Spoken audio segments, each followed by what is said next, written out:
Hey guys, Southern Sunken here, back with another Obsidian Flames pack opening video.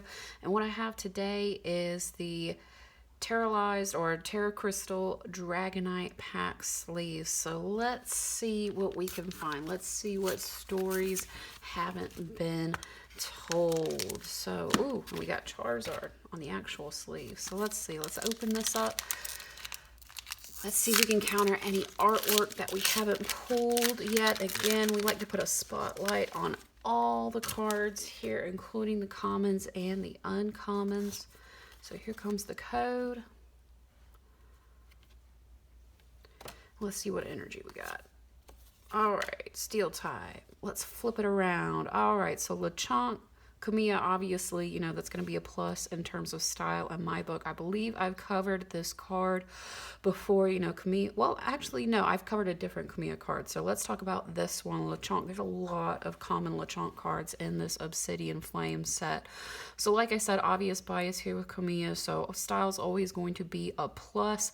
But let's look at the setting and let's look at the story very quickly. So Kamiya cards, you know, it's kind of always hard to decipher, especially the setting. We do have some floral flowers, plants going on here in the foreground. I'm going to assume we've got some very colorful clouds. We've got some water features as well. And it looks like Lechonk might be walking on a path, but obviously this is a very abstract perspective, abstract art going on here with Kamiya and this Lechonk card. So setting wise, I think it's appropriate. Lechonk walking on a path, grassy, watery area, it's fine. I give it a check. In terms of story, Lechonk, he's having a good time walking on this path. Obviously, this is supposed to be a very happy setting for Lechonk, and I think he's happy about it. Definitely looks very carefree, but I'm going to give this story just a check for this card. So moving on, Barboach. Have not seen this Barboach yet here for Obsidian Flames, and I think there's some interesting stuff going on. I do like the style. I'm going to give that a plus. I think it's working well for this Barboach, but what I find really interesting about this card, number one, is the setting here. This is like, you can see some of the decrepit, broken trees here in the background. Wouldn't really think about that for Barboach as kind of thinking of like a water type Pokemon, but here he's got this ground typing, and that is fitting. He's flapping some mud. He's doing a mud slap here, so absolutely appropriate for the Pokemon. I just always think of Barboach. I think of him in water, so I like this different perspective. It plays well into the typing. So I'm going to give the setting here a plus, and the story. Barboach looks upset. He looks angry, like we have walked into his territory and he's about to slap us out of here. So I do like the action going on. I just wish we got a little bit more. So I think I'm going to give that story a check here for this Barboach card, but by no means a bad card. Oh man, we are getting all kinds of stuff we haven't seen yet. So Wiglet. All right, so now we do have an underwater scene. I like a lot of the light coming in here as well. Makes it very colorful, makes it very bright. But the setting is a little bare bones, so I might just give that a check here. Wiglet's obviously looking at something, maybe he's confused, but not much of a story as well. And I think maybe the setting is having a negative effect on it. So I might have to give the story a minus here for this card. Style is fine. I'll give it a check. So keeping it going. Oh, don't mean to skip ahead here. Squovit. All right, they did a good job, the artist, of making Squovit look adorable in this card, even though Squovit is stuffing its face, maybe with food that might not be his, or it could be. He might be in his little home, and this is the food that he has saved up, and he is so happy about it. Style-wise, I like it. It's cute. It's cartoony. I'll give it a check. Story-wise, I love the face on Squovit. I don't normally like the Squovit line, but here, really doing a good job with this story. I am questioning, is that the food he worked hard to gather, or did he take that food? So I'm going to give the story a plus for this card. Setting's fine, appropriate for a Pokemon like Squovit, so I'll give that a check as well. So keeping it going. I got to get better at how I go through these cards. Trevenant. All right, so Trevenant here. Setting-wise, let me try and get a little bit closer. Hopefully y'all can see. Some of the lighting here makes it hard to make out, but definitely a dark forest type setting.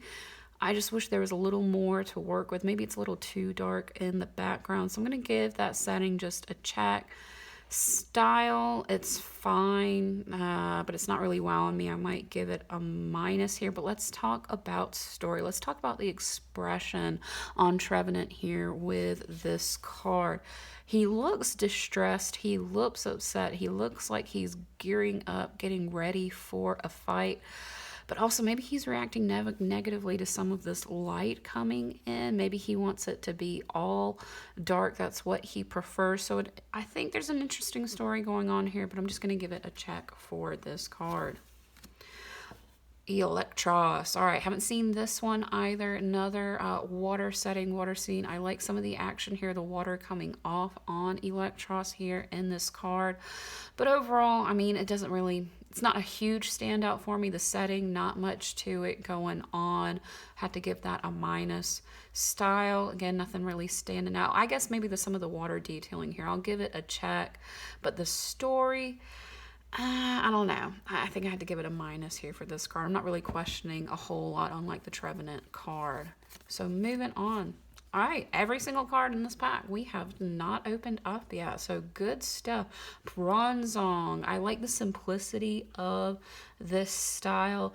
Definitely a lot of the darker outlining I like. How it really helps the setting and the Pokemon Bronzong to stand out in this card. So I think I'm going to give this style a plus for this card. Setting wise, it's appropriate, I guess, for a Pokemon like Bronzong, but not a standout. So I think I'll just give it a check. And story-wise, I don't see a whole lot going on here. Bronzong seems to have a happy expression, or maybe he's surprised. Maybe we just kind of walked up on him and now he's surprised, but not much else going on. So I might just give that a check for this card. All right, another one we haven't seen, Bisharp. Bisharp is looking very tough here, very stately. Looks like he might be guarding some kind of work site appropriate. He's got a really serious expression on his face. Appropriate, all right, really guarding this construction site for the steel type Pokemon. I like it. I like the story here. I'm going to give that a plus. Setting wise though, I wish there was a little bit more, I wish it was kind of like a little more stately, all right, the setting that he is guarding. So maybe I'll just give that a check. And the style's fine. I'll give that a check as well. So next one, yes, all right. I did a video earlier that didn't really pan out. The video got cut off, but I pulled this Froakie card, and it was just regular. All right, now I've got the reverse, so I'm happy to have this. I love this card. The expression on Froakie's face in this card, he looks like he is disassociating. He was going through some kind of traumatic moment, and that's only enhanced by some of the shadows you see on his body alone. And you've got this really bright, happy background. I mean, you've got these pink flowers, the green lily pads. It's a nice place to be, and yet Froakie looks so upset, so traumatized by something that's going on, and he's really almost like he's staring straight into your soul. Maybe we've walked up on him and he is absolutely terrified of our presence. Maybe we're the ones doing that to him, but I love that expression. So I got to give the story a plus here. I like how it contrasts with the setting. I'm going to give that a plus as well. And I love the shadow work going on Froakie's face, really enhancing that really scared expression. So I'm going to give that a plus as well. So a really plus card. So happy to have pulled that. And then finally, what's our holo? Ooh, Thundurus. Out of the trio, I really like Tornadus the best, but Thundurus here coming at a close second. I know I've said this before, the hollow foil sometimes makes it kind of hard to see the background, but the background is appropriate for a Pokemon like Thundurus. Of course, you've got a storm setting, so I'm gonna, and I do like a lot of the lightning detail here as well, making Thundurus look very powerful. I'll give that setting a plus.